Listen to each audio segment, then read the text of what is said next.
ये कहा है कि हम दोनों ने वहां जाके ललित के पवार साहब को मिले और उनको ये कहा कि हम लोग लिखित में दिया, वो थोड़ा उनके मिसअंडरस्टैंडिंग हुई, लिखित में नहीं दिया, मिले बिल्कुल न मिले। और हमने कहा कि उन्होंने ये कहा कि हम सांचौर के साथ में नहीं रहना चाह रहे, हम मतलब हम दो आदमी नहीं रहेंगे तो जिला कैंसिल होता है क्या?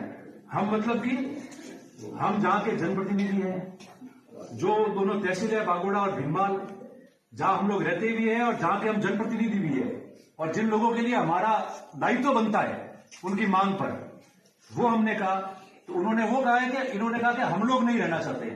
जोगाराम जी ने कहीं ये नहीं कहा उस प्रेस बाइट में कि सांचौर को कैंसिल करने के लिए इन लोगों ने कहा है, पर चूंकि वो दोनों नहीं रहना चाहते और तहसीलों के लिए छोटी पड़ रही होगी तो वो सरकार का निर्णय है। हमने कभी नहीं कहा सांचौर हटाओ, स्पेशल केस में बनाओ, कौन ना कह रहा है? एक बात है। दूसरी बात, रानीवाड़ा और बागोड़ा के तहसील के लोग जो है वो वहां नहीं रहना चाहते थे, डे वन से नहीं रहना चाहते थे, आप जानते हो ना। अगर वो नहीं रहना चाहते थे तो उनकी बात कहने का हमारी जिम्मेदारी है।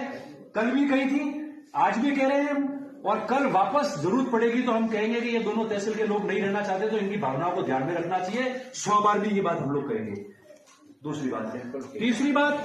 तीसरी बात, जिला रखना है, छोटा रखना है, किन परिस्थितियों में रखना चाहिए, एज इट इज रहना चाहिए, उसके लिए हमने कभी ना नहीं कहा, आज भी हम कह रहे हैं। और आपने देखा जो 28 जुलाई की हमारी पोस्ट लगी ललित के पवार साहब को मिलने के बाद, दोनों विधायक और हम लोग ललित, उसको बिल्कुल स्पष्ट लिखा है कि या तो भीममाल को नया जिला बनाओ या फिर बागोड़ा और रानीवाड़ा को जालोर में दे दो और सांचौर को छोटा जिला रखो सीमावर्ती के हिसाब से। ये हमने रिक्वेस्ट की थी उस 28 जुलाई की पोस्ट में, आज भी सोशल मीडिया पे जो आरोप हुआ है।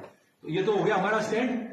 इसलिए मंत्री जी ने कभी ये बात नहीं की, उन्होंने भी कि हमने कहा है कि सांचौर जिला कैंसिल कर दो। उन्होंने कहा है कि हम नहीं रहना चाहते।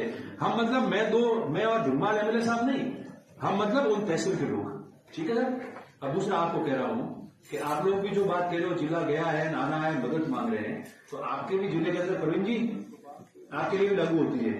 आप धरने पे तो बैठे हो, हम सांचौर अगर जिला बनाना है वापस, भले छोटा एक विधानसभा का एक तहसील का जिला बने, हम साथ है, मगर आप लोग भी धरने पे बैठते हो और बैठने के बाद में वहां नेता लोग कानाफूसी करते हो, और उसके बाद में आपका कोई व्यक्ति आके ये कहता है इन दोनों विधायकों को जूते मारो, तो ये धरना आप लोग हमको जूते मारने के लिए बैठे हो क्या आप लोग? नहीं, गलत है साहब। एक सुनो, मेरी बात सुनो आप। एक जनप्रतिनिधि, वो भी जनप्रतिनिधि है, 36 कौम ने उसको जिताया है। हमारे विधायक दल में राजपूत समाज का एकमात्र विधायक है, मैं जनप्रतिनिधि हूं, 36 कौम ने जिताया है। पार्टियां टिकट जाति के आधार पर जरूर देती है कि उनका प्रतिनिधित्व हो, मगर 36 कौम के लोग जिताते हैं और उन लोगों ने जिता के हमको भेजा है, तो क्या आप धरने में जूते मारने की बात करोगे? तो फिर जिस दिन जिला बनाया उस दिन पूछ करते हमको सीमांकन क्या करना चाहिए। फिर भी हमने तो इज्जत रखी, सारी बात की, बनने के बाद में हम साथ आके खड़े रहे, प्रोग्राम में खड़े रहे, और हमने नहीं कहा कि रात को जिला बनाया है, मैंने नहीं कहा, जिन्होंने कहा है उन्होंने कहा होगा। और हमारे लीडर साथ थे, हमारे मुख्यमंत्री जी साथ थे, हम साथ आए, और उस दिन रात को सब अकेले गए। जब हमको ले जाते समृद्धि सिंह जी को और दोनों, तो हमारी भी जिम्मेदारी हम लोग तय कर लेते कि हमारी जिम्मेदारी बनती है, तो सब अकेले चले गए थे। सीमांकन सही होता तो आज ये स्थिति नहीं बनती। ये बात आप लोग भी को, सरकारें कोई भी गलत कर सकती है, हम हमारे परिवार के साथ है, मगर उन कमियों को दूर करने के लिए सही बात हमको भी करनी पड़ेगी। इस बात का आप ध्यान रखो। बाकी जूते ऐसे नहीं मारता, और किसी को जरूरत हो तो रानीवाड़ा बागोड़ा के लोगों की वापस महासम्मेलन करके उनकी मंशा पूछ लेते कि आप क्या करना चाहते हो।